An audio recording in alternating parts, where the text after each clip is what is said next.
Good morning, everybody, and welcome to Curiosity Corner Live.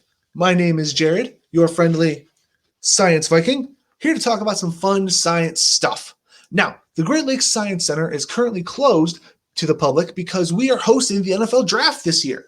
So, with football on the mind, we'd like to give a special thanks to the Pro Football Hall of Fame in Canton, Ohio, for sharing their curriculum with us and helping to develop these videos.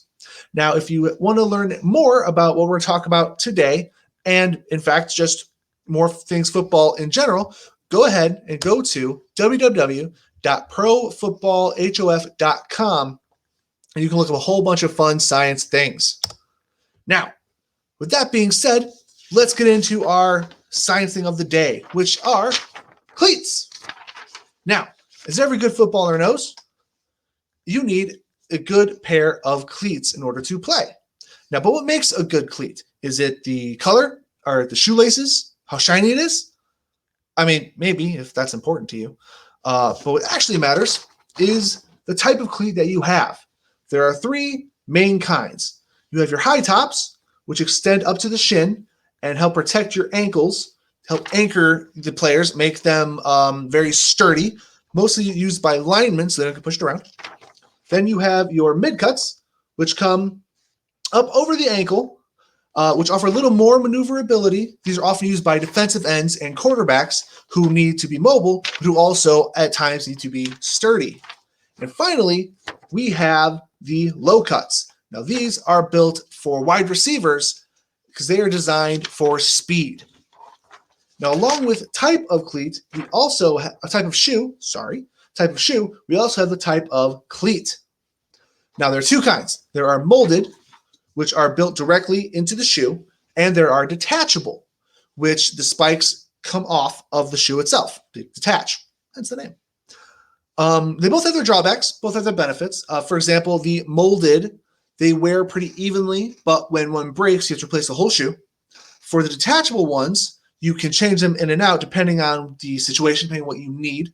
Like you could have a sharper spike if you need to run on dirt. You have a longer one if you need to run in the grass. And you can replace them if something happens, something goes wrong with it. But they could also decide to replace themselves, and by that I mean come loose in the middle of a game, and then suddenly you feel very wrong-footed. I think it's a pun, and I think it's intended.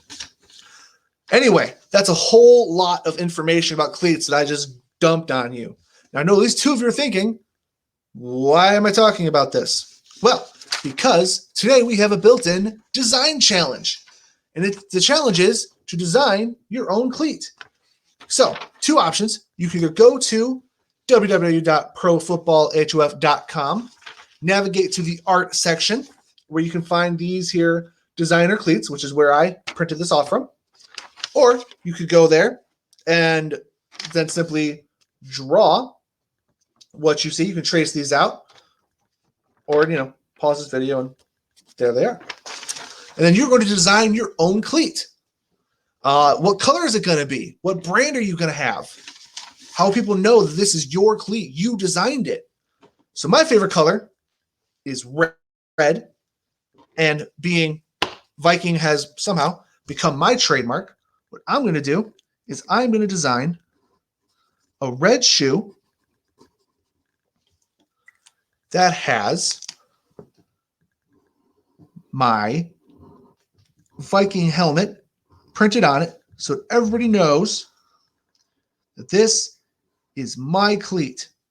Of course, technically speaking, Viking helmets didn't actually have horns, but that is a matter for a different day. We're not going to get into those details right now. We could, but we won't because we only have a little bit of time. So I'm going to go and finish drawing this up in what was bound to be the worst drawing in all of history.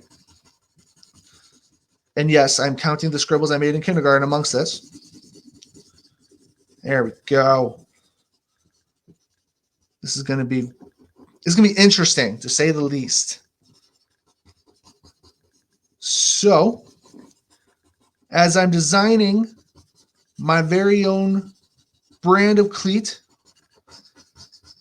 that I would want people to wear, want me to wear, while playing football, think about what you want your cleats to look like. How will you market them? See, look, man, look how bad that is. Look at the bright side. You can always do better, especially than this. Anyway, moving on. So I would design, or pay somebody with more artistic skill to design my brand of cleat. There's my little Viking helmet. You can see it. Yeah. So how would you go about doing this? What would your brand be? What would you price them at? What would be your tagline? How will you sell them? So many questions. What are the answers? I don't know. But when you figure it out, when you make your creation, we want to see it. Show us. So when you're done, go and post it to whatever social media site you're comfortable with, and then tag us with the hashtag StayCuriousCLE, because we want to see what you create. All right. That's our show for today. Thank you so much for joining me. We want to give another big thank you to the NFL and to the Pro Football Hall of Fame. When you're done designing your cleats, go outside, throw a football around. The weather's improving. Just in case. All right. Well, we have plenty more to come. We look forward to seeing you again. But until then, have fun, be safe, and as always, stay curious.